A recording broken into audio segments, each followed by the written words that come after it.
السلام عليكم، كي دايرين؟ لاباس عليكم؟ نتمنى تكونوا بخير وصحه جيده. مبروك عواشركم، يا رب كل ايامكم اعياد ومسرات ان شاء الله. مرحبا بكم في قناتكم جرب مع صالحه.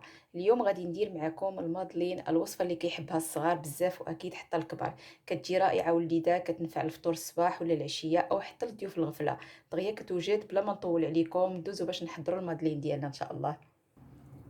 غنبداو على بركه الله الوصفه. بسم الله. غنديروا 2 بيضات في الاناء. غنزيدو السكر. عندي كاس سكر هنا، العبار غيكون بكاس دانون.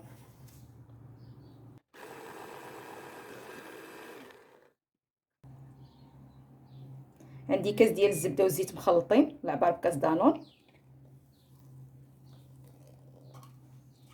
غنزيد قبيصه ديال الملحه والحامض مبشور.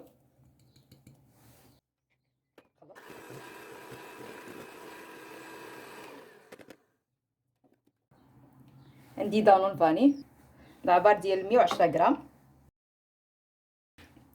غنخلط غير بالمضرب اليدوي، عرف مزيان. عندي الدقيق الابيض الخاص بالحلويات، عندي 3 الكيسان، العبار بكاس ديال دانون. غنزيدو غير شويه شويه ونخلطو. هاد المادلين راه ساهل، مفيه شي مقادير بزاف، نضيفوه بالتدريج. نضيف الخماره 1.5، يعني تقريبا 10 غرام. غنزيدو واحد الفاني للتنسيم. غنزيدو الدقيق المتبقي. بالنسبه للدقيق عندي هنا 215 غرام، نتوما على حسب الدقيق اللي عندكم. ها الشكل ديالي هكا كيجي شويه ثقيل. صافي دابا غنكبوا الخليط ديالنا في الكواغ ديال الكاب كيك. غنشدو شي كميه غير صغيره.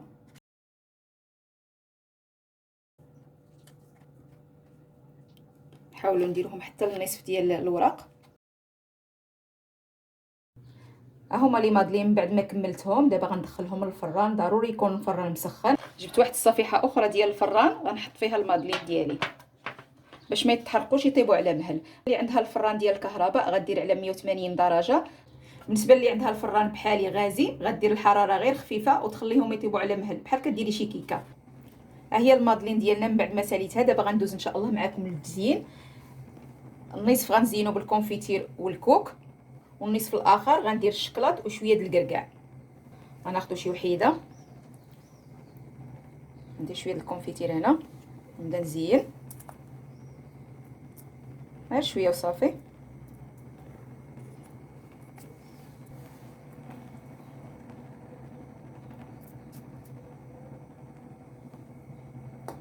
نحط عليهم شويه ديال الكوك بهذه الطريقه.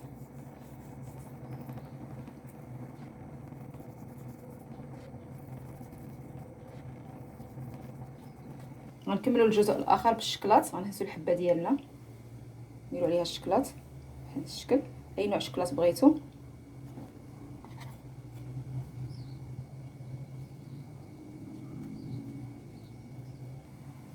نديروا شويه الكركاع. ها هو طبق المادلين بعد ما ساليته. واحد درتو بالكونفيتير وواحد درتو بالشكلاط، نتوما ممكن تذوقوا باي حاجه نتوما بغيتوها. نتمنى ينال الاعجاب ديالكم وتجربوه. غنفتح معكم شي وحيده غتشوفوها من الداخل كي دايره. ها الشكل ديالها، ها الداخل ديالها كي كيجي. كتجي صراحه كيجي المذاق ديالها رائع. نتمنى تجربوه ان شاء الله. نخليكم في امان الله وحفظه.